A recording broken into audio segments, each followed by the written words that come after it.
তাআলা কিছুক্ষণের মধ্যে সবাই যার যার বাড়িতে চলে যাবেন রব্বুল আলামিন আয় আল্লাহ তাআলা যা আলোচনা হয়েছে ভুল ভ্রান্তি ক্ষমা করে দিয়া আমাদের আমলগুলোকে আপনি কবুল মঞ্জুর করিয়া না রব্বুল আলামিন আয় আল্লাহ তাআলা যা সওয়াব হয়েছে লক্ষ কোটি গুণ বৃদ্ধি করে বিশ্বনবী জনাব মুহাম্মদ মুস্তাফা সাল্লাল্লাহু আলাইহি ওয়াসাল্লামের রওজা মুবারকের হাদিয়াতে পৌঁছায় দাও রব্বুল আলামিন আল্লাহ তাআলা হযরত আদম আলাইহিস সালাতু ওয়াস সালাম থেকে শুরু করে আজ পর্যন্ত যত মুমিন মুমিনাত অন্ধকার কবরে চলে গেছে মাবুদ প্রত্যেকের আল্লাহর উপরে সাবির হাদিয়াটুকু পৌঁছায় রব্বুল আলামিন আমাদের দোয়া কারম উত্তোলন করেছি আমাদের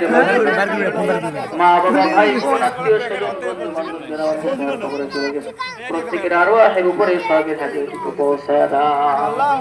রব্বুল আলামিন আল্লাহ তাআলা পবিত্র মাহে রমজানের বরকত আমাদেরকে আপনি নসিব করেন পবিত্র মাহে রমজানের ফাজাইল আল্লাহ তাআলা আমাদেরকে আপনি নসিব করেন রব্বুল আলামিন পবিত্র মাহে রমজান একেবারে শেষের দিকে আল্লাহ আজকে হচ্ছে 26 রমজান অল্প কিছুদিনের মধ্যে রব্বুল আলামিন পবিত্র মাহে রমজান থেকে বিদায় নেবে